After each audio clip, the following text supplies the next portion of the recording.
Hello students, कैसे हैं आप। आई होप स्टूडेंट्स कि आप सभी लोग अच्छे होंगे और आपकी प्रिपरेशंस बहुत अच्छी चल रही होंगी। स्टूडेंट्स, एग्जाम बहुत नजदीक है, तो चलिए स्टार्ट करते हैं। एक बहुत इंपॉर्टेंट टॉपिक, जैसा मैंने अपने आपके साथ पिछले लेक्चर में डिस्कस कर ही लिया था। ये लेक्चर बहुत इंपॉर्टेंट टॉपिक है, बहुत इंपॉर्टेंट लेक्चर है। यहां से क्वेश्चन पूछे जाने के चांसेस बहुत ज्यादा होते हैं और आई होप कि इसके 2 या 3 लेक्चर्स मुझे बनाने पड़ेंगे। तो ये पहला लेक्चर आप लोगों के सामने ला रहा हूं, बेसिक्स इसके। टॉपिक का नाम है students interference of light. Light किस तरीके से इंटरफियर करती है, यानी कि किस तरीके से एक दूसरे में मर्ज होती है। तो टॉपिक का नाम है प्रिंसिपल। सबसे पहले समझ लीजिए आपकी प्रिंसिपल ऑफ सुपरपोजिशन क्या होता है। प्रिंसिपल ऑफ सुपरपोजिशन स्टूडेंट्स, जब बहुत सारी वेव्स जो होती हैं एक पर्टिकुलर टाइम में एक मीडियम से ट्रैवल कर रही होती है, जब बहुत सारी वेव्स ट्रैवल करती है एक मीडियम में एक पर्टिकुलर टाइम पे, तो हर एक वेव इंडिपेंडेंटली बिहेव करती है। हर एक wave independent of other waves होती है। बोलने का मतलब यह है कि वो इस तरीके से मूव करती है जैसे बाकी वेव्स जो है आपके पास वो मूव ही नहीं कर रही है। इसकी एक इंपॉर्टेंट कॉन्सिक्वेंस क्या होती है स्टूडेंट्स? इसकी इंपॉर्टेंट कॉन्सिक्वेंस ये होती है कि जो इंडिपेंडेंट बिहेवियर होता है वेव का, वो एक पर्टिकुलर इफेक्ट को अराइज करता है। इस इफेक्ट को हम कहते हैं सुपरपोजिशन। सुपरपोजिशन में क्या होता है स्टूडेंट्स कि बहुत सारी वेव जब एक मीडियम में से ट्रेवल कर रही होती है तो उनका एम्पलीट्यूड जो होता है वो ऐड हो जाता है। मैं यहां पर लिख लेता हूं आपके पास principle. When a number of waves when a number of waves traveling through a medium superpose on each other, एक दूसरे के ऊपर जब सुपरपोज होती है, the resultant displacement, तो जो टोटल डिस्प्लेसमेंट होती है वो सम होती है इंडिविजुअल डिस्प्लेसमेंट का। The resultant displacement is the sum of all individual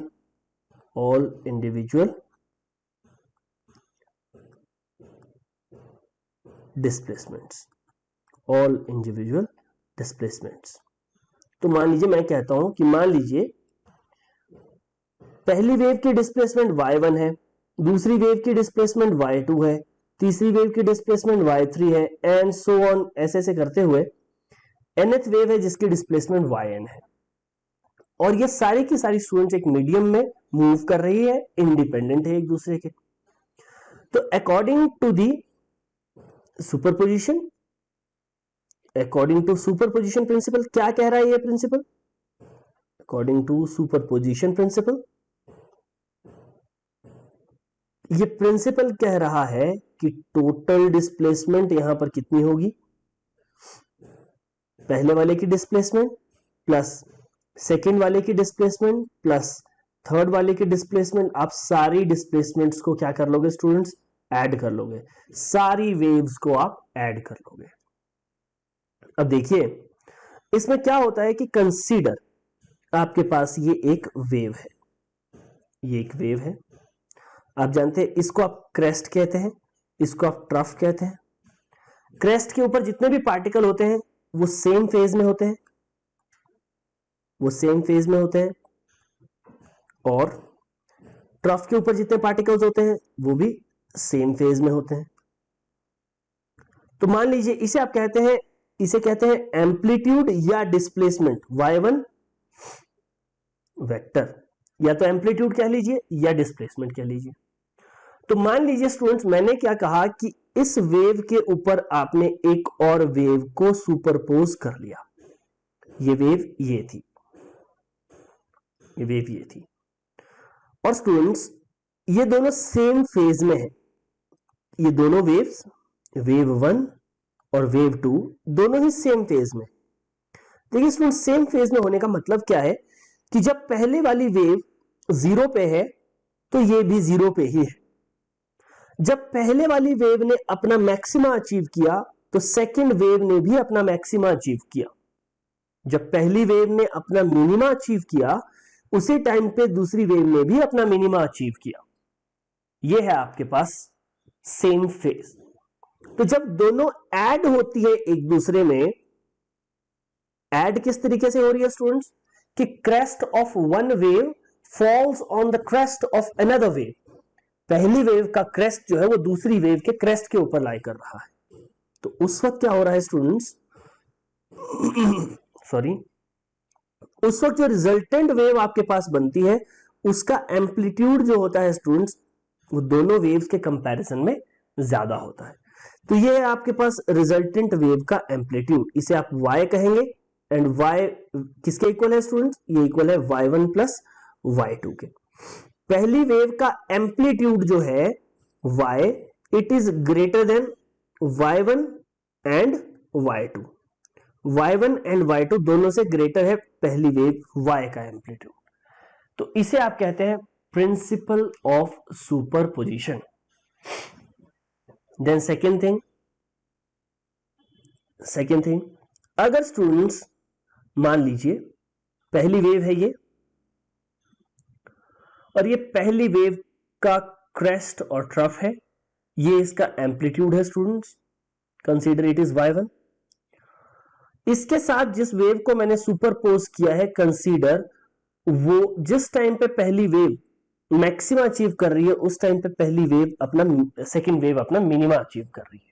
यानी कि यहां पर मैंने क्रेस्ट के ऊपर सुपरपोज किया है ट्रफ को। तो क्या होगा students, y1 displacement y2 displacement को क्या कर देगी, क्योंकि मैं डिस्प्लेसमेंट की बात कर रहा हूं। तो देखिए y1 अगर पॉजिटिव डायरेक्शन में है तो y2 नेगेटिव डायरेक्शन में होगा। देखिए ये y एक्सिस आप जानते होंगे, ये पॉजिटिव y होती है, तो यहां की और नेगेटिव y होता है। तो अगर y1 पॉजिटिव है तो y2 नेगेटिव होगा स्टूडेंट्स। तो इनसे जो वेव बनेगी आपके पास, जो रिजल्टेंट वेव आगे फॉर्म हो रही है, उसमें क्या होगा स्टूडेंट्स, वो एक स्टैंडिंग वेव होगी या उसका जो एम्पलीट्यूड होगा वो बहुत ही कम होगा। यहां पर y किसके इक्वल होगा students, y vector will be equal to y1 minus y2। Add हुई है लेकिन डिस्प्लेसमेंट कैसे ऐड होती है, negative of the vector add हुआ है आपके पास। सो टोटल डिस्प्लेसमेंट आती है y1 माइनस y2। इस वेव को आप स्टैंडिंग वेव भी बोल सकते हैं। इसको क्या कह सकते हैं, स्टैंडिंग वेव। अब स्टूडेंट्स यहां पर क्या होता है कि जब दो वेव्स का एम्पलीट्यूड आपस में ऐड होता है और जब रिजल्टेंट एम्पलीट्यूड ग्रेटर होता है जो उसकी इनिशियल वेव्स थी उनके कंपैरिजन में, जैसे इस केस में था भाग ए में, जब वेव का एम्पलीट्यूड ज्यादा होता है स्टूडेंट्स, तो एम्पलीट्यूड होने के कारण वेव की जो इंटेंसिटी होती है वो भी ज्यादा होती है। याद रखिएगा, एम्पलीट्यूड का स्क्वायर प्रोपोर्शनल होता है इंटेंसिटी के। इसको मैं आज प्रूव भी करूंगा, लेकिन अभी याद रखिएगा, एम्पलीट्यूड अगर किसी वेव का ज्यादा है तो इसका मतलब है उसकी इंटेंसिटी भी ज्यादा होगी। तो जिस रीजन में दो वेव्स इस तरीके से सुपरपोज कर रही होंगी कि crest of one wave falls on the crest of another wave और trough of one wave falls on the trough of another wave, उस केस में स्टूडेंट्स जो रिजल्टेंट वेव बनती है उसका एम्पलीट्यूड पहले दो वेव्स के कंपैरिजन में हमेशा ज्यादा होता है। अगर एम्पलीट्यूड ज्यादा होगा तो उसकी इंटेंसिटी भी ज्यादा होती है। In the similar manner students, अगर आपके पास crest of one wave falls on the trough of another wave, तो जो रिजल्टेंट वेव बनती है उसका एम्पलीट्यूड पहली दो वेव्स के कंपैरिजन में लेस होता है। y1 लेस है y2 से भी एंड y2 से भी और y1 से भी। तो स्टूडेंट्स इस वेव को स्टैंडिंग वेव भी कहते हैं क्योंकि ये मूव नहीं कर रही होगी, इसका एम्पलीट्यूड बहुत ही कम होगा। तो स्टूडेंट्स ऐसी वेव की डिस्प्लेसमेंट लगभग जीरो होती है, ये ध्यान रखिएगा। जब डिस्प्लेसमेंट जीरो होगी यानी कि एम्पलीट्यूड जो होगा स्टूडेंट्स वो जीरो होगा। जब एम्पलीट्यूड जीरो होगा तो एम्पलीट्यूड का स्क्वायर आपको इंटेंसिटी देता है, यानी कि वहां पर इंटेंसिटी नहीं होगी, तो वहां पर आपको एक डार्क रीजन मिलेगा, यहां पर मिलेगा डार्क रीजन, और यहां पर मिलेगा ब्राइट रीजन। तो स्टूडेंट्स, इस तरीके से आपके पास ब्राइट एंड डार्क रीजन्स आपके पास अपीयर हो रहे हैं। किस कारण हो रहे हैं स्टूडेंट्स? प्रिंसिपल ऑफ सुपरपोजिशन के कारण, वेव्स कैसे कंबाइन करती है उनके कारण। अब देखिए students, what do you mean by interference. अब आप इंटरफेरेंस से क्या समझते हो, चलिए डिस्कस करते हैं। इंटरफेरेंस ऑफ लाइट, इसमें एक एक्सपेरिमेंट आता है जिसका नाम आपने सुना होगा, Young's double slit experiment. Young's double slit experiment. तो चलिए स्टूडेंट्स, देखते हैं यंग्स डबल स्लिट एक्सपेरिमेंट क्या था आपके पास। तो इसमें क्या है स्टूडेंट्स, इंटरफेरेंस क्या होती है? जब दो लाइट वेव्स, यहां पर मैं बहुत सारे वर्ड्स यूज करने वाला हूं, उन सभी वर्ड्स का एक प्रॉपर सिग्निफिकेंस होगा, उसको समझिएगा। अगर आपके पास स्टूडेंट्स दो वेव्स है, consider you have two waves, और वो दोनों वेव्स सेम फ्रीक्वेंसी पे वाइब्रेट कर रही है। जब आप या तो सेम फ्रीक्वेंसी कह लीजिए स्टूडेंट्स, या फिर सेम वेवलेंथ कह लीजिए। एक ऐसी वेव जिसकी फ्रीक्वेंसी सेम रहती है या जिसकी वेवलेंथ सेम रहती है, उसे आप कहते हैं मोनोक्रोमैटिक लाइट।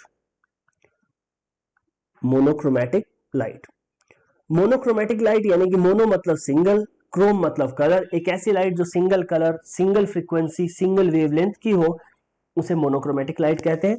आप जानते होंगे कि कोई भी लाइट इस यूनिवर्स में मोनोक्रोमैटिक हालांकि है नहीं। सोडियम लैंप लाइट को हम बहुत ज्यादा मोनोक्रोमैटिक कंसीडर करते हैं, क्योंकि इसकी दो वेवलेंथ्स होती है 5890 एंड 5893 एंगस्ट्रॉम, और दोनों ही बहुत नजदीक होती है, इसीलिए आप मानते हैं कि ये एक मोनोक्रोमैटिक लाइट है। तो स्टूडेंट्स, जब आपके पास दो वेव्स है जिनकी सेम फ्रीक्वेंसी या सेम वेवलेंथ है, यानी कि वो लाइट मोनोक्रोमैटिक है, एंड उनके बीच में जीरो फेज डिफरेंस है, जीरो फेज डिफरेंस, एंड वो दोनों सेम दिशा में ट्रेवल कर रही है, ट्रैवलिंग इन सेम डायरेक्शन।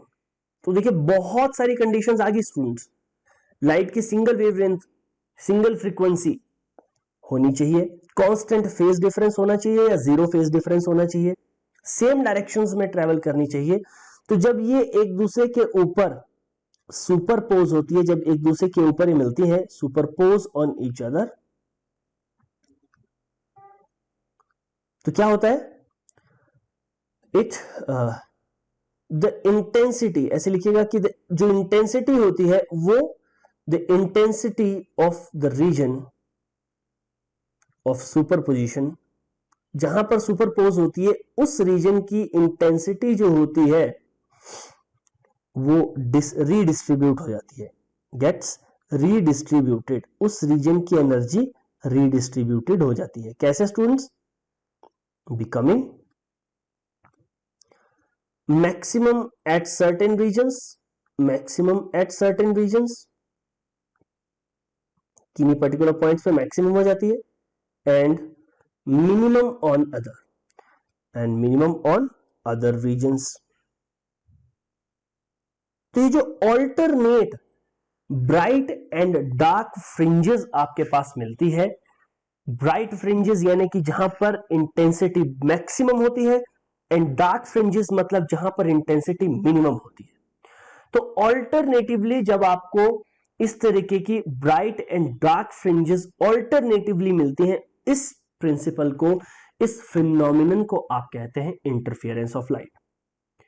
मैं एक बार फिर से आपके सामने डिस्कस कर देता हूं कि जब दो लाइट वेव्स जिनकी सेम फ्रीक्वेंसी है, सेम वेवलेंथ है, या फिर वो आप यूज कर सकते हैं कि जब वो मोनोक्रोमैटिक है और उनके बीच में या तो जीरो फेज डिफरेंस है या फिर कांस्टेंट फेज डिफरेंस है, जब ये सेम डायरेक्शन में ट्रैवल कर रही होती है और एक दूसरे के ऊपर जब ये सुपरपोज होती है, तो आपके पास जो एनर्जी होती है ओवरऑल एक वेव की वो रीडिस्ट्रीब्यूट हो जाती है। वो एनर्जी कुछ रीजन्स ऐसे होते हैं जहां पर मैक्सिमम होती है, वो एनर्जी कुछ रीजन्स ऐसे होते हैं जहां पर मिनिमम हो जाती है, तो वो एनर्जी रीडिस्ट्रीब्यूट हो जाती है। उसे आप कहते हैं इंटरफेरेंस ऑफ लाइट। इसका जो एक्सपेरिमेंट था सबसे पहले यंग्स ने किया था, इसीलिए इसे कहते हैं Young's double slit experiment.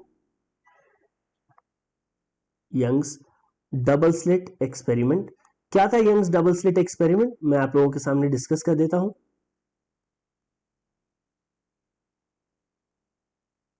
Young's double slit experiment, तो इन्होंने एक सोर्स लिया था लाइट का, this is source of light consider, और लाइट इससे हर एक डायरेक्शन में एमिट हो रही है।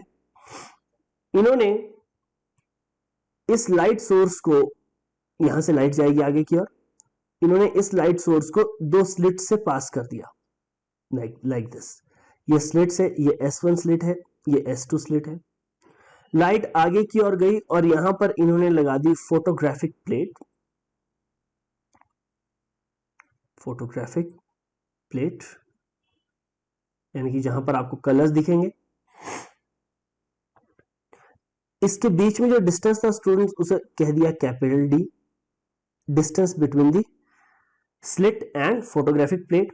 और इनके बीच में बहुत छोटा सा गैप रखा गया, उसे स्मॉल d मैं कह देता हूं। स्लिट्स के बीच का गैप जो है वो बहुत छोटा है, वो है स्मॉल d। आपको अगर इंटरफेरेंस बहुत अच्छी करनी है तो ये गैप बहुत कम रखना पड़ता है।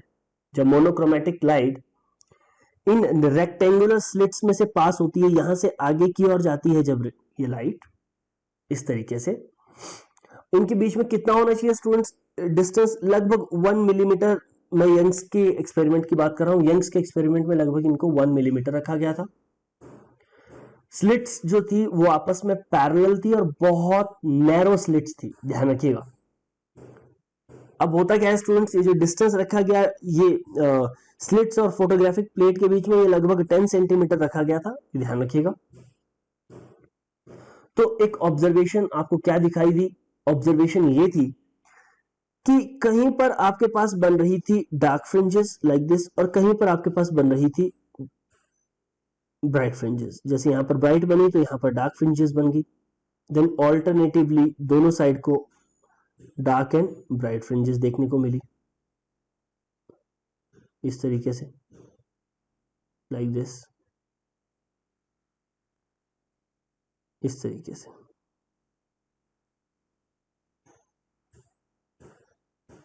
लाइक दिस, इस तरीके की एक फ्रिंजेस मिली। सबकी विड्थ जो थी स्टूडेंट्स वो सेम थी, तो डार्क एंड ब्राइट फ्रिंजेस आपको देखने को मिली।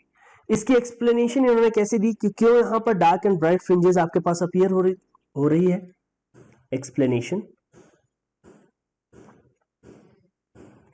तो एक्सप्लेनेशन इनकी ये थी कि देखिए, कंसीडर ये सोर्स ऑफ लाइट है, फिर से ये सोर्स ऑफ लाइट है, और यहां पर मैं दो स्लिट्स बना देता हूं। ये आपके पास एक स्लिट है, ये दूसरी स्लिट है, लाइक दिस। अब रेज ऑफ लाइट, कंसीडर यहां से रेज ऑफ लाइट चली, ये इस तरीके से,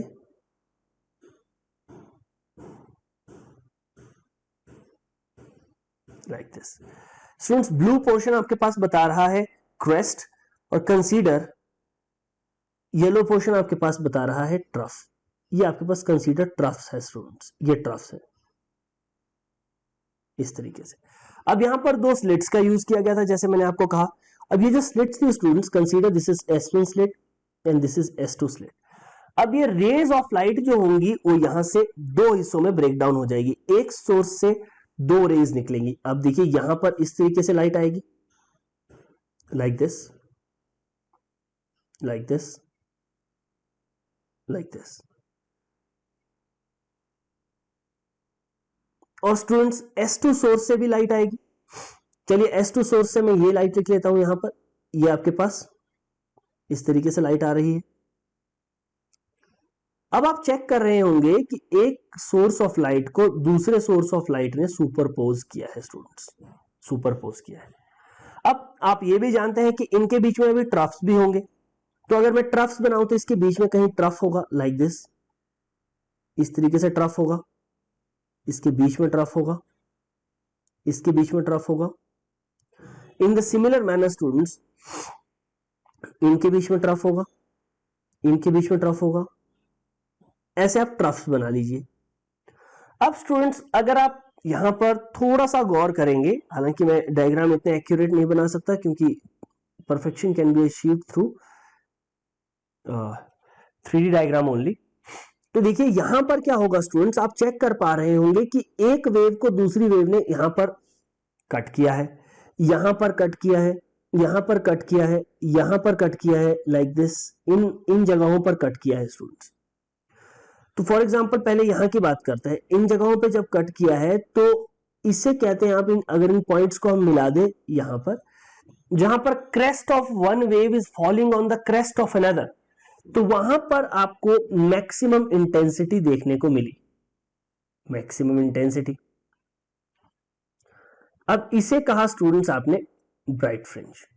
ये थी आपके पास ब्राइट फ्रिंज, जहां पर students crest of one wave falls on the trough of another. देखिए जैसे जहां पर ब्लू पोर्शन ने येलो पोर्शन को कट किया है, ध्यान से देखिएगा। तो आप चेक कर सकते हैं जहां पर ब्लू पोर्शन येलो पोर्शन को कट करेगा, लाइक दिस, ये वाला पॉइंट है यहां पर। देन और भी बहुत सारे पॉइंट है जहां पर ब्लू पोर्शन को ब्लू पोर्शन ने यहां पर कट किया है फॉर एग्जांपल। तो इस तरीके से जहां पर यहां पर कट हुआ है, आप चेक कर सकते हैं यहां पर कट हुआ है। ऐसे पॉइंट्स थे जहां पर स्टूडेंट्स की जहां पर जो जहां पर crest of one wave was falling on the trough of another, वहां पर आपको देखने को मिल रही थी मिनिमम इंटेंसिटी। वहां पर क्या देखने को मिल रही थी? Minimum intensity. और उसे आप कह रहे थे डार्क फ्रिंज, उसे आप कह रहे थे डार्क फ्रिंज। और ये स्टूडेंट्स ऑल्टरनेटिवली था, इन दोनों साइड यहां पर मिनिमम इंटेंसिटी आपको देखने को मिल रही थी। तो आप यहां पर कह सकते हैं कि यहां पर कैसी फ्रिंज थी? यहां पर थी डार्क फ्रिंज, यहां पर डार्क फ्रिंज अपीयर हुई। स्टूडेंट्स जब crest of one wave falls on the crest of another, या फिर जब trough of one wave falls on the trough of another wave, तो इससे जो आपके पास इंटरफेरेंस होती है उसकी इंटेंसिटी मैक्सिमम होती है। ध्यान रखिएगा जब इस तरीके से वेव्स एक दूसरे के ऊपर सुपरपोज होती है तो इंटेंसिटी जो होती है वो मैक्सिमम हो जाती है। ऐसी इंटरफेरेंस को हम कहते हैं कंस्ट्रक्टिव इंटरफेरेंस। कंस्ट्रक्टिव इंटरफेरेंस, यहां पर कैसी इंटरफेरेंस हुई है? Constructive interference. On the other hand students, जब crest of one wave falls on the trough of another, जब एक वेव क्रेस्ट एक वेव का दूसरे के ट्रफ के ऊपर लाई करता है, तो उस वक्त इंटेंसिटी जो होती है वो मिनिमम होती है।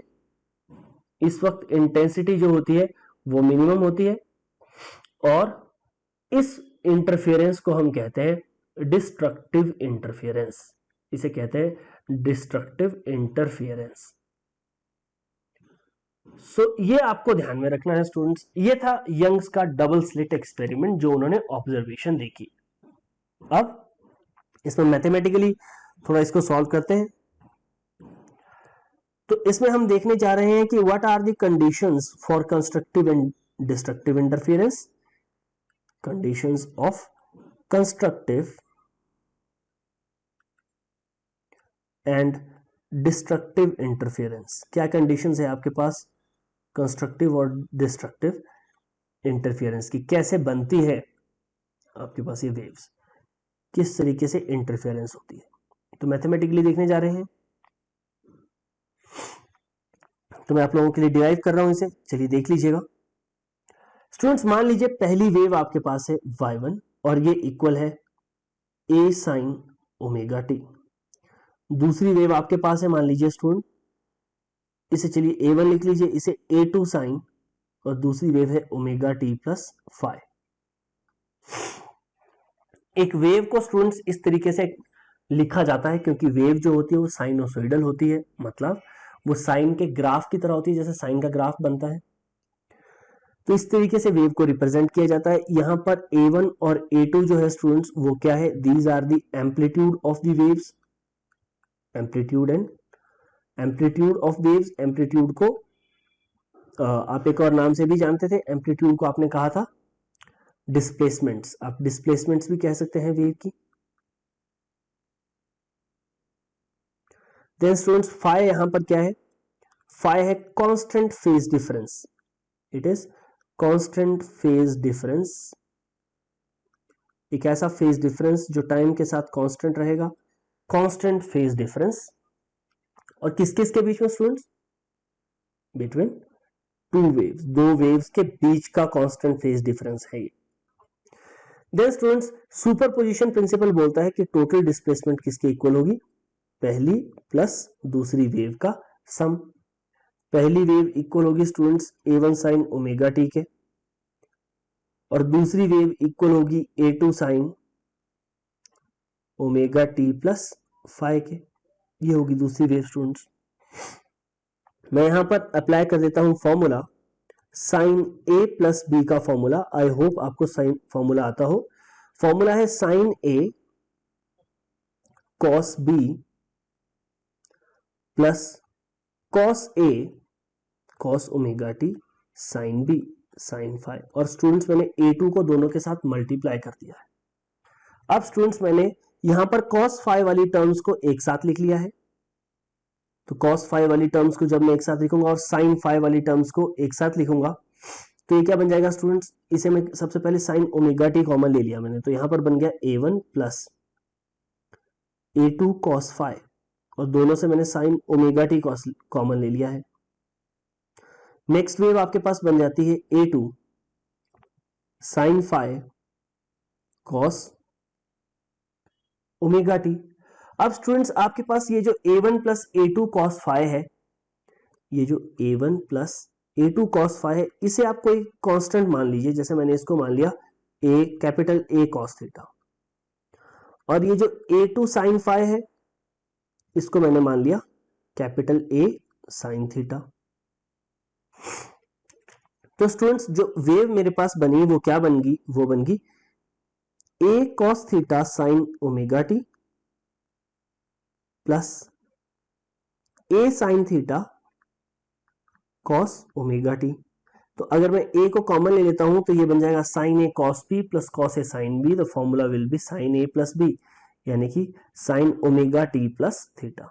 स्टूडेंट्स ये आपके पास एक रिजल्टेंट वेव बनी है, मतलब जो वेव आपके पास दोनों को सुपरपोज करके आई है उस वेव की इक्वेशन आपके पास ये है students, a sign omega T plus theta. ध्यान रखिएगा जो रिजल्टेंट वेव है ये आपके पास रिजल्टेंट वेव है, तो रिजल्टेंट वेव इज हार्मोनिक, ये भी आपके पास हार्मोनिक है, साइन के ऊपर डिपेंड कर रही है, जिसका एम्पलीट्यूड कैपिटल ए है, एम्पलीट्यूड है कैपिटल ए। यहां पर फेज एंगल, यहां पर जो फेज एंगल है वो थीटा है, phase angle is called theta. अगर मान लीजिए आपको एम्पलीट्यूड कैलकुलेट करना है वेव का, चलिए अगर आपको एम्पलीट्यूड कैलकुलेट करना है वेव का तो कैसे कैलकुलेट करेंगे, मैं इसे कह देता हूं इक्वेशन नंबर 1, इसे कह देता हूं इक्वेशन नंबर 2। तो मैं इन दोनों को स्क्वायरिंग एंड एडिंग कर लेता हूं, स्क्वायरिंग एंड एडिंग 1 and 2, तो ये बन जाएगा आपके पास a cos थीटा का होल स्क्वायर प्लस a साइन थीटा का होल स्क्वायर, ये आपके पास बन जाएगा a1 plus a2 cos phi का whole square plus a2 sine phi का होल स्क्वायर। तो ये बनेगा students capital A square cos square theta plus capital A square sine square theta, ये इक्वल होगा a1 का स्क्वायर प्लस a2 का square cos square phi plus 2a1 a2 cos phi. यहां पर बन जाएगा स्टूडेंट्स a2 का स्क्वायर साइन स्क्वायर फाई। अगर मैं यहां पर a स्क्वायर कॉमन ले लेता हूं तो यहां पर बन जाएगा sign square theta plus cos square theta, जिसकी वैल्यू स्टूडेंट्स 1 होती है। यहां पर मैं a1 का स्क्वायर लिख रहा हूं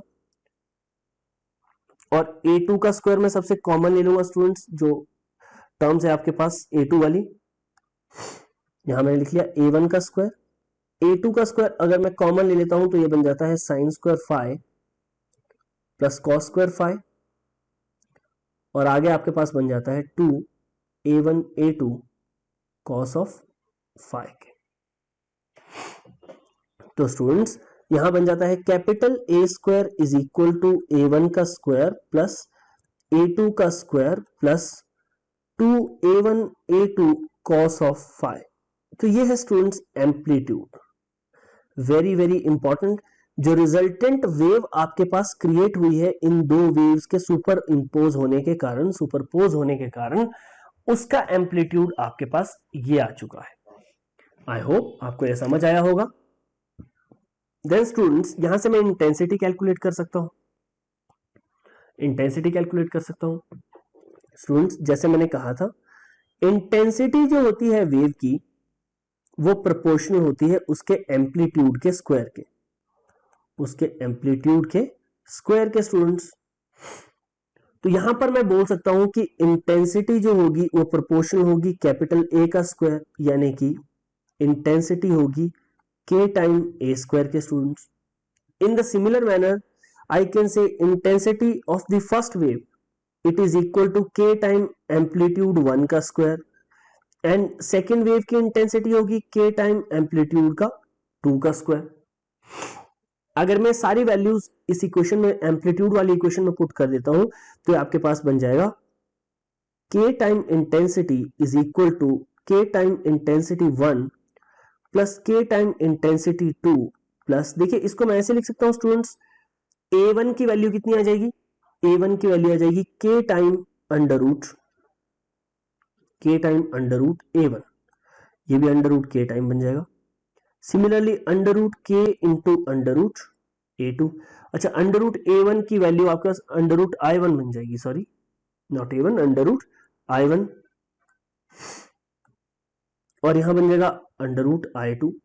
तो स्टूडेंट्स के सभी से कैंसिल हो जाता है, तो इंटेंसिटी आपके पास आ जाती है i1 plus i2 plus 2 under root i1 under root i2 into cos phi, into cos phi. तो स्टूडेंट्स ये है आपके पास intensity condition.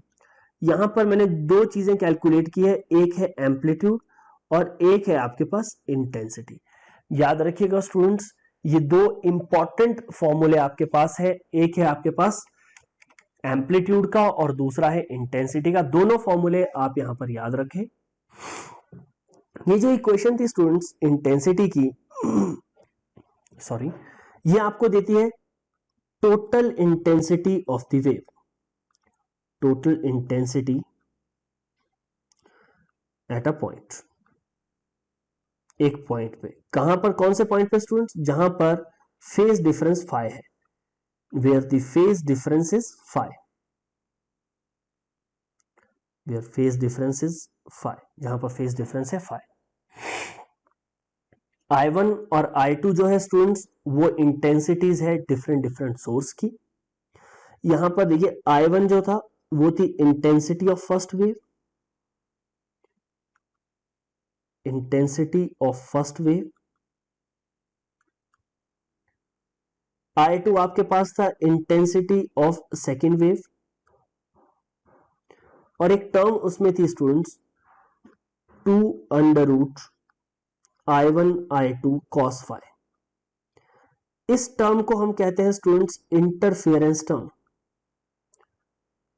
Interference term. Interference केवल इसी टर्म के ऊपर डिपेंड करती है, तो इसे ध्यान रखिएगा, इसे कहते हैं interference term. I hope it is clear. चलिए स्टूडेंट्स डिस्कस करते हैं कि इसमें कंस्ट्रक्टिव इंटरफेरेंस कैसे होती है, कंस्ट्रक्टिव इंटरफेरेंस।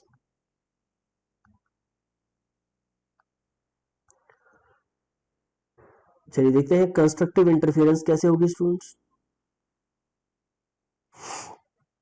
तो मैं यहां पर यह कह रहा हूं कि कंस्ट्रक्टिव इंटरफेरेंस में इंटेंसिटी जो होती है स्टूडेंट्स वो कैसी होती है, मैक्सिमम होती है। Intensity should be maximum, you know this thing, intensity तो मैक्सिमम होनी चाहिए। On the other hand students, intensity maximum तब होगी, आप जानते हैं इंटेंसिटी इक्वल है I1 plus I2 plus 2 time under root I1 I2 cos phi। इंटेंसिटी मैक्सिमम तब होगी स्टूडेंट्स जब cos phi मैक्सिमम होगा, cos phi मैक्सिमम होगा। और स्टूडेंट्स cos phi मैक्सिमम कब होगा? cos phi मैक्सिमम होगा जब आपके पास cos phi की वैल्यू 1 होगी। अब स्टूडेंट्स मैक्सिमम वैल्यू कहां होती है 1 की? cos phi मैक्सिमम होता है या तो आपके पास cos 0 पे, या फिर cos 2 पाई पे, या cos 4 पाई पे, and so on like this. यानी कि स्टूडेंट्स phi की वैल्यू फेज जो होना चाहिए वो या तो 0 होना चाहिए, या 2 पाई होना चाहिए, या 4 पाई होना चाहिए, या 6 पाई होना चाहिए, and so on like this. इस तरीके से आपके पास फेज होना चाहिए स्टूडेंट्स।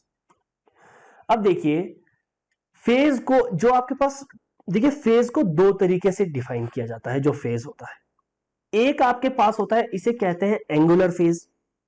ये जो फाई आपने कैलकुलेट किया है, this is called angular phase, angular phase difference, या एंगुलर फेज भी इसे कह देते हैं।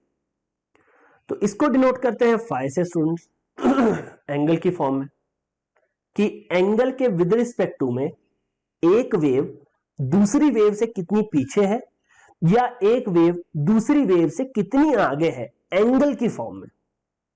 लेकिन स्टूडेंट्स इसी को हम कहते हैं पाथ डिफरेंस भी। अगर मुझे कितनी एंगल के विद रिस्पेक्ट टू में आगे है, इसके विद रिस्पेक्ट टू में अगर मुझे यह बताना है कि कितना पाथ लेंथ आगे है, कितना पाथ पहली वेव दूसरी वेव के कंपैरिजन में मूव कर चुकी है आगे, जैसे जब पहली वेव मान लीजिए अपना मैक्सिमा अचीव कर रही है, उस वक्त सेकेंड वेव अपना मिनिमम अचीव कर रही है। तो इसका मतलब क्या है स्टूडेंट्स की जो पहली वेव है वो आगे है, वो कितना पाथ आगे है, अगर वो आपको कैलकुलेट करना हो, उसे पाथ डिफरेंस कहते हैं, उसको P यहां पर लिखते हैं। और दोनों के बीच में एक रिलेशनशिप होती है स्टूडेंट्स। पाथ डिफरेंस P जो होता है ये इक्वल होता है, पाथ डिफरेंस P अगर आपको कैलकुलेट करना हो तो पाथ डिफरेंस का वैसे फॉर्मूला होता है आपके पास 2 पाई P by lambda, 2 pi P by lambda. तो यहां से आप कह सकते हैं कि 2 पाई P बाय लैम्डा, जो पाथ डिफरेंस है 2 पाई P बाय लैम्डा, ये इक्वल होना चाहिए 0 के, या 2 पाई के, या 4 पाई के, and so on like this. ये दोनों सेम ही बात है। एक है आपके पास एंगुलर फेज डिफरेंस की फॉर्म में और दूसरी पाथ डिफरेंस की फॉर्म में। डिफरेंस दोनों सेम है, चाहे आप फेज, इन दोनों को ही फेज बोलते हैं, फेज डिफरेंस।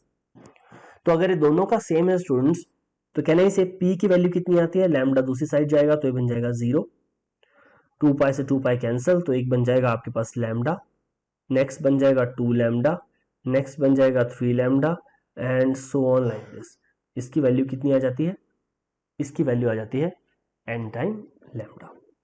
यानी कि स्टूडेंट्स इंटेंसिटी मैक्सिमम कहां पर होगी, जब दो वेव्स के बीच में एंगुलर फेज डिफरेंस या तो 0, 2 पाई, 4 पाई, 6 पाई, सो ऑन लाइक दिस, या तो इस तरीके से है, या फिर अगर पाथ डिफरेंस की फॉर्म में बोलना है तो जब दो वेव्स के बीच में पाथ डिफरेंस या तो 0 है, या लैम्डा है, या 2 टाइम वेवलेंथ, 3 टाइम वेवलेंथ, इस तरीके से जब आपके पास पाथ डिफरेंस है तब कंस्ट्रक्टिव इंटरफेरेंस आपको देखने को मिलेगी। देन स्टूडेंट्स सेकेंड आपके पास होती है destructive interference. Destructive interference, destructive interference क्या होती है स्टूडेंट्स, चलिए ये डिस्कस कर लेते हैं। What do you mean by destructive interference? तो देखिए जब आपके पास इंटेंसिटी मिनिमम होती है उसे आप कहते हैं destructive interference. Intensity should B minimum, intensity should B minimum, ध्यान रखिएगा इंटेंसिटी मिनिमम होनी चाहिए। अब इंटेंसिटी मिनिमम कब होगी स्टूडेंट्स, इंटेंसिटी मिनिमम होगी, आप जानते हैं इंटरफेरेंस टर्म के ऊपर डिपेंड करती है, तो इंटेंसिटी मिनिमम होगी जब cos phi मिनिमम होगा और cos phi मिनिमम कहां पर होता है स्टूडेंट्स, कितना होती है मिनिमम वैल्यू cos phi की, ये होती है -1। -1 कहां पर होती है स्टूडेंट्स, cos phi की मिनिमम वैल्यू होती है या तो cos की वैल्यू पाई हो, या फिर 3 पाई हो, या 5 पाई हो, and so on like this. यानी कि फाई की वैल्यू क्या होनी चाहिए स्टूडेंट्स, या तो आपके पास पाई होनी चाहिए, या पर 3 पाई, या फिर 5 pi, and so on like this. इससे जब आपके पास एंगुलर फेज डिफरेंस इतना होगा, पाई, 3 पाई, 5 पाई, उस वक्त डिस्ट्रक्टिव इंटरफेरेंस आपको देखने को मिलेगी। या फिर स्टूडेंट्स आप ये कह सकते हैं कि पाथ डिफरेंस जो कि इक्वल था 2 पाई पी बाय लैम्डा, ये इक्वल होना चाहिए पाई के, या 3 पाई के, या 5 पाई के। अगर स्टूडेंट्स यहां से मैं लैम्डा की वैल्यू कैलकुलेट करता हूं, तो लैम्डा की वैल्यू कितनी आएगी स्टूडेंट्स, सॉरी पाथ डिफरेंस की वैल्यू कितनी आएगी स्टूडेंट्स, पी। तो पी की वैल्यू आपके पास आएगी पाई पाई कैंसल, लैम्डा बाय 2, या फिर 3 लैम्डा बाय 2, या फिर 5 lambda by 2, and so on like this. तो वेव्स जब इस तरीके से इंटरफियर करेंगी स्टूडेंट्स, तो वो क्या क्रिएट करेगी, वो क्रिएट करेगी डिस्ट्रक्टिव इंटरफियरेंस। आई होप आपको ये टॉपिक समझ आया होगा, किस तरीके से वेव्स जो होती हैं वो कंस्ट्रक्टिव एंड डिस्ट्रक्टिव इंटरफेरेंस बनाती है, इंटेंसिटी किसके इक्वल होती है, इंटरफेरेंस टर्म क्या होती है, यहां पर एंगुलर फेज डिफरेंस और पाथ डिफरेंस की फॉर्म में अगर आपको कंस्ट्रक्टिव एंड डिस्ट्रक्टिव इंटरफेरेंस को एक्सप्लेन करना है तो आप कैसे एक्सप्लेन करोगे। देन स्टूडेंट्स नेक्स्ट टॉपिक आपके पास आता है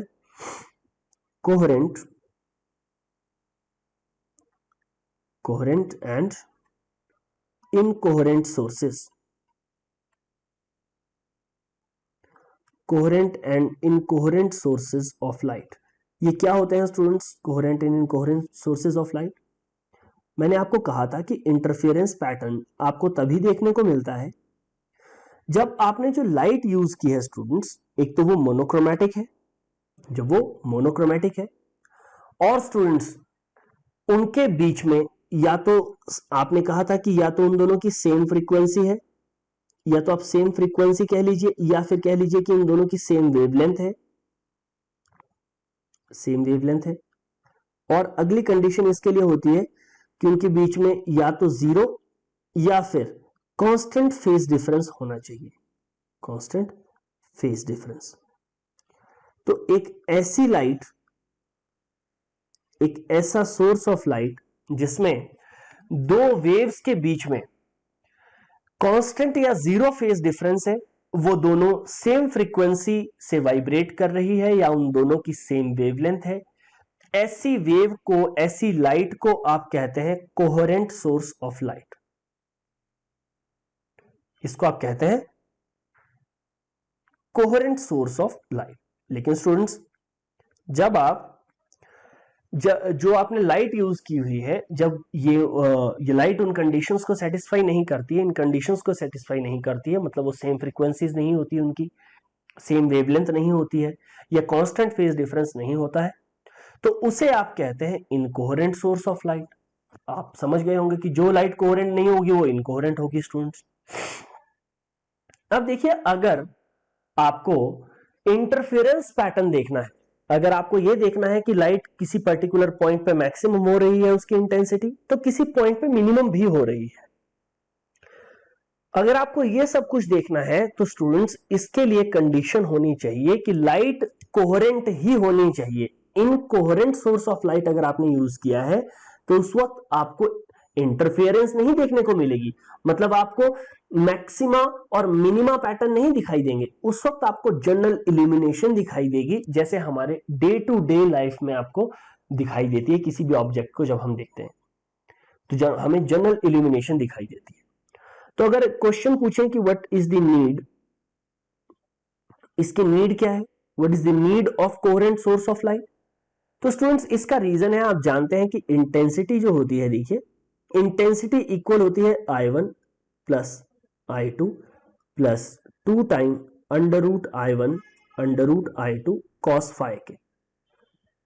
थोड़ा ध्यान से देखिएगा स्टूडेंट्स, क्योंकि ये थोड़ा सा एक ध्यान देने वाला टॉपिक है। तो देखिए स्टूडेंट्स, यहां से मैंने आपको कहा था कि ये जो 2 time under root i1 under root i2 cos phi, ये वाली जो टर्म है जिसे आप कहते हैं इंटरफियरेंस टर्म, जिसे आप कहते हैं इंटरफियरेंस टर्म, जब इसकी बात करते हैं तो इस इंटरफेरेंस टर्म के लिए दो पॉसिबिलिटीज होती हैं स्टूडेंट्स। कौन कौन सी पॉसिबिलिटीज होती हैं, चलिए डिस्कस करते हैं। पहली पॉसिबिलिटी, अगर स्टूडेंट्स cos फाइ कांस्टेंट रहा तब क्या होगा, यानी cos फाइ आप जानते हैं तब कांस्टेंट रहेगा। देखिए cos फाइ को मैं कह रहा हूं कि cos फाइ कांस्टेंट है, आप जानते हैं cos फाइ कांस्टेंट कब होगा स्टूडेंट्स, cos फाइ कांस्टेंट तब होगा जब फाइ कांस्टेंट होगा, यानी कि कांस्टेंट फेज डिफरेंस जब आपके पास है तब क्या होगा स्टूडेंट्स।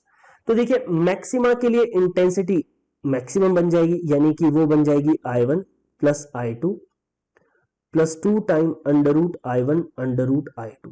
तो अगर मैं यहां पर फॉर्मूला लगाऊं स्टूडेंट्स, तो इसे मैं लिख सकता हूं अंडर रूट i1 का होल स्क्वायर, इसे लिख सकता हूं अंडर रूट i2 का होल स्क्वायर, इसे लिख सकता हूं 2 time under root i1 under root i2। तो स्टूडेंट्स कहने से कि इंटेंसिटी यहां पर लिखी जा सकती है कि ये इक्वल है under root of i1 plus under root of i2, under root of i1 plus under root of i2 का होल स्क्वायर, इसको ऐसे लिखा जा सकता है।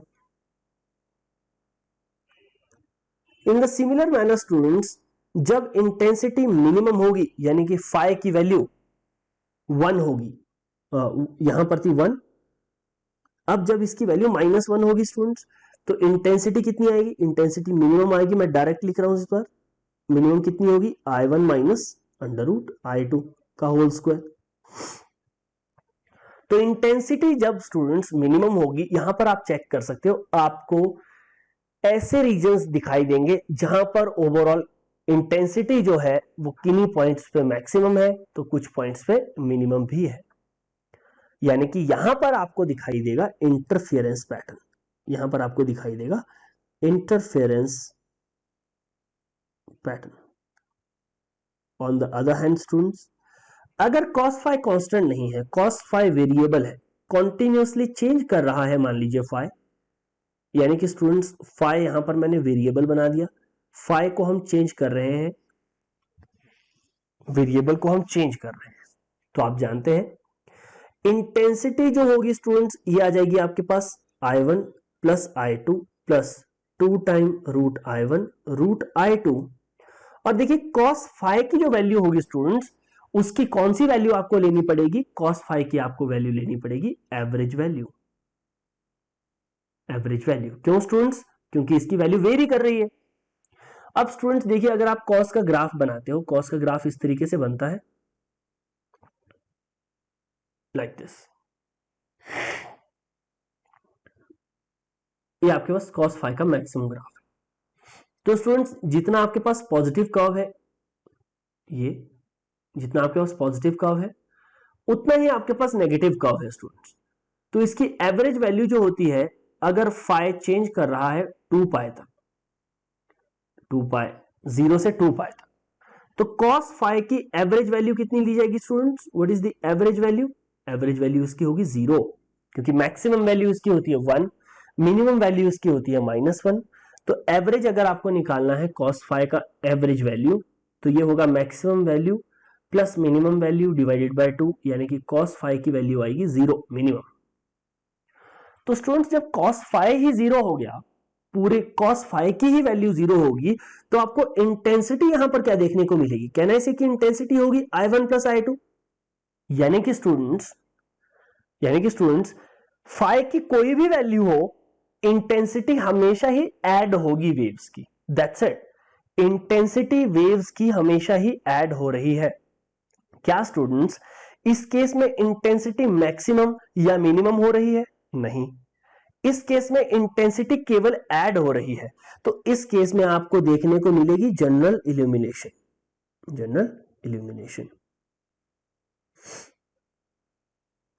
इस केस में आपको देखने को मिल रही है जनरल इल्यूमिनेशन। स्क्रीन के ऊपर आपको केवल जनरली इल्यूमिनेट करती हुई स्क्रीन नजर आएगी, बाकी इसमें कुछ भी सोर्स कुछ भी नजर नहीं आएगा। तो यानी कि हमने यहां से एक चीज नोट की कि अगर आपको इंटरफेरेंस पैटर्न देखना है, अगर आपको मैक्सिमम और मिनिमम इंटेंसिटी देखनी है किसी पर्टिकुलर पॉइंट पे, तो आपको जो फाई होना चाहिए, यानी कि जो एंगल होना चाहिए, वो क्या रहना चाहिए स्टूडेंट्स? वो रहना चाहिए कांस्टेंट। यानी कि फेज डिफरेंस जो है दो वेव्स का, वो हमेशा कांस्टेंट रहना चाहिए। केवल उसी केस में इंटरफेरेंस पैटर्न देखने को मिलेगा। बाकी केसेस में आपको वेव की एक जनरल इल्यूमिनेशन होती हुई नजर आएगी, कोई इंटरफेरेंस पैटर्न आपको देखने को नहीं मिलेगा। तो इसका मतलब फाई कांस्टेंट रहना चाहिए। फाई कब कांस्टेंट रहता है स्टूडेंट्स? जब आपके पास कोहेरेंट सोर्स ऑफ लाइट होते हैं। इसीलिए students coherent source of light की रिक्वायरमेंट होती है। कॉस फाई जब वेरिएबल है, उसे आप कहते हैं इनकोहेरेंट सोर्सेस, उसको आप कहते हैं students incoherent source of light. और उस केस में आपको देखने को मिलती है जनरल इल्यूमिनेशन, आपको इंटरफेरेंस पैटर्न देखने को नहीं मिलता, इनकोहेरेंट सोर्स ऑफ लाइट। अब स्टूडेंट्स एक बात ध्यान रखिएगा कि अगर दो इंडिपेंडेंट सोर्स लिए, two independent sources of light, two independent sources of light can not be coherent. देखिए इसके बोलने का मतलब क्या है स्टूडेंट्स? आपने देखा होगा जब मैंने यहां पर इंटरफेरेंस पैटर्न बनाया, जब यंग्स डबल स्लिट एक्सपेरिमेंट किया, तो उसमें आपने एक चीज नोट की होगी। देखिए यहां पर देखिए, इस केस में स्टूडेंट्स मैंने यहां पर एक सोर्स ऑफ लाइट यूज किया है। ये आपके पास सोर्स ऑफ लाइट, और इसको मैंने जब यहां से लाइट की, तो यहां से लाइट दो हिस्सों में डिवाइड हुई है, एक यहां पर, एक यहां पर। तो स्टूडेंट्स ऐसा ना करके क्या मैं ऐसा कर सकता था कि यहां पर दो सोर्सेज ले लेता लाइट के, एक यहां पर, एक इस पर्टिकुलर जगह पे, और एक स्लिट S2 पे? क्या ऐसा कर सकता था मैं? कि तब वो कोहेरेंट होते? तो देखिए यही टॉपिक है कि दो कोहेरेंट सोर्स ऑफ लाइट जो होंगे वो तभी होंगे अगर वो सिंगल स्लिट से, एक सिंगल सोर्स से मिलते हैं। अगर मैंने दो इंडिपेंडेंट सोर्सेज ऑफ लाइट लिए स्टूडेंट्स, तो वो कोहेरेंट नहीं होंगे। तो इसका रीजन क्या होता है? इसके दो तीन रीजन होते हैं। देखिए पहला रीजन ये होता है कि जो लाइट एमिट की जाती है, जो लाइट एमिट होती है, वो एक एटम करता है। Light is emitted, light emit कौन करता है स्टूडेंट्स? एक इंडिविजुअल एटम। एक इंडिविजुअल एटम जो होता है वो लाइट को एमिट करता है स्टूडेंट्स, नॉट बाय बल्क। जो बल्क मैटर होता है ये पूरा लाइट को इलिमिनेट नहीं करता है, एमिट नहीं करता है, ये एक एटम एमिट करता है स्टूडेंट्स। तो आपको पता है कि बहुत सारे एटम्स जो होंगे वो जब मिल जाएंगे, तो वहां पर प्रॉब्लम क्या हो जाएगी कि बहुत सारे एटम्स होंगे, बहुत सारी लाइट्स एमिट हो जाएंगी, बहुत सारे सोर्सेज ऑफ लाइट आ जाएंगे। अगर स्टूडेंट्स हम टाइनीएस्ट सोर्स ऑफ लाइट की भी बात करें, मान लीजिए आपके पास टाइनीएस्ट सोर्स ऑफ लाइट है, जब आप माइक्रोस्कोपिक लेवल पे इसको देखोगे तो ये फर्दर बहुत सारे और सोर्सेज से मिलकर बना होगा। It will be made up of millions of sources, it is made up of millions of sources. ये बहुत सारे सोर्सेज से मिलकर और बना होगा। तो आप ये नहीं कह सकते कि ये इंडिपेंडेंट सोर्स ऑफ लाइट है। और चलिए स्टूडेंट्स हम ये भी कह लेते हैं, मान लीजिए कि एक एटम जो है वो एक अनब्रोकन वेव सेंड कर रहा है, लेकिन जब लाइट एमिट होती है, लाइट कैसे एमिट होती है? जब वेव जो होती है वो लोअर एनर्जी लेवल से हायर एनर्जी लेवल पे जाती है, E2 एनर्जी लेवल पे, और फिर वो वापस से E2 से E1 एनर्जी लेवल पे आती है। तो इस केस में क्या होता है स्टूडेंट्स? लाइट जो होती है वो इस तरीके से एमिट होती है।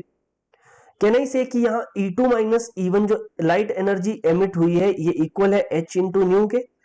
ये आपके पास एक्स रेस की फॉर्म में जो लाइट होती है वो एमिट होती है, एक्स रेस की फॉर्म में। तो इसके बीच में E2 और E1 के बीच में भी जो टाइम गैप होता है स्टूडेंट्स, वो 10⁻⁻8 सेकेंड्स का होता है, यानी कि यहां पर भी टाइम गैप होता है।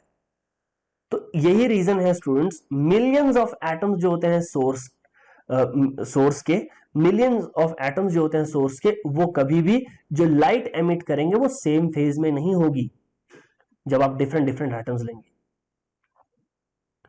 इसीलिए स्टूडेंट्स हम क्या करते हैं, एक monochromatic source of light use करते हैं, मतलब एक ऐसा सोर्स जिसकी केवल एक वेवलेंथ है। तो वो सेम फेज में वाइब्रेट करता है। इसीलिए स्टूडेंट्स जब वो सेम फेज में वाइब्रेट करता है, यही रीजन होता है आपके पास कि वो एक कोहेरेंट सोर्स ऑफ लाइट बन पाता है। बट मैंने आपको पहले ही कह दिया है, एक perfect coherent source of light तो कोई भी नहीं है आपके पास। परफेक्ट कोहेरेंट सोर्स आपके पास देखने को मिलता है जो सिंगल वेवलेंथ होती है, और जो मैक्सिमम वो लाइट जो एक वेवलेंथ जिसकी सिंगल है या जो मोनोक्रोमेटिक लाइट कहलाई जा सकती है, वो केवल एक लाइट है, that is sodium lamp light. वो भी इसलिए स्टूडेंट्स क्योंकि उसकी दो वेवलेंथ बहुत नजदीक होती है, बहुत ज्यादा नजदीक। तो देखिए, अब हमने ये देख लिया है कि जो दो कोहेरेंट सोर्स ऑफ लाइट होते हैं वो कभी भी हमने ये देख लिया है कि दो इंडिपेंडेंट सोर्स ऑफ लाइट कभी भी कोहेरेंट नहीं होते हैं स्टूडेंट। इनको ऑब्टेन करने के मेथड क्या होते हैं आपके पास? इनको ऑब्टेन करने के मेथड हालांकि वो एक अलग टॉपिक है, बट एक आपके पास होता है Young's double slit experiment method, एक आपके पास ये होता है। दूसरा आपके पास होता है Fresnel's biprism method, Fresnel's biprism method.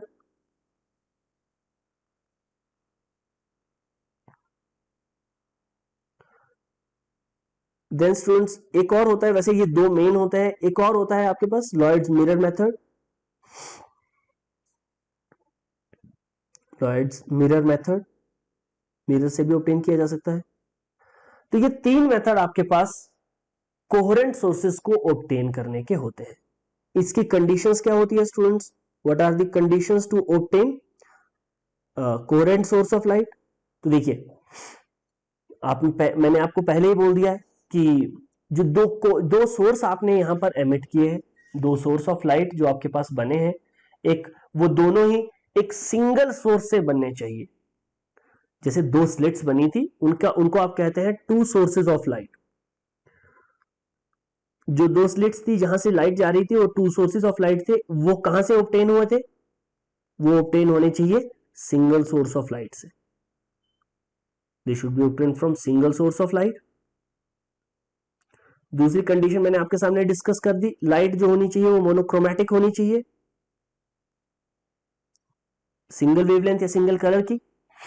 और स्टूडेंट्स ध्यान रखिएगा, जो पाथ डिफरेंस है P या फेज डिफरेंस है phi, ये आपके पास बहुत ज्यादा नहीं होना चाहिए, शुडंट बी लार्ज, ये ज्यादा नहीं होना चाहिए। फेज डिफरेंस और पाथ डिफरेंस या तो कांस्टेंट रहना चाहिए, या फेज डिफरेंस और पाथ डिफरेंस अगर कांस्टेंट है या तो वैसे जीरो होना चाहिए, लेकिन अगर कांस्टेंट फेज डिफरेंस है तब भी चलता है। लेकिन कांस्टेंट फेज डिफरेंस में केस ये बनता है स्टूडेंट्स कि उनके बीच का जो पाथ डिफरेंस है वो बहुत ज्यादा नहीं होना चाहिए। तो ये थे आपके पास different type of topics related. I hope आपको समझ आए होंगे। तो स्टूडेंट्स इंटरफेरेंस में इतना ही। इसके बाद मैं आपके लिए लेके आऊंगा कि ये थ्योरी वर्क कैसे करती है, किस तरीके से आपके पास मैक्सिमम एंड मिनिमा बनते हैं। देन इसमें आपके पास फ्रिंज विड्थ कितनी होती है, फ्रिंज विड्थ को क्या फर्क पड़ता है जब हम व्हाइट लाइट का यूज करते हैं। तो ये सभी चीजें मैं आपके लिए नेक्स्ट लेक्चर में लेके आऊंगा। तब तक अपना ध्यान रखिए स्टूडेंट्स, मिलते हैं नेक्स्ट लेक्चर में। धन्यवाद।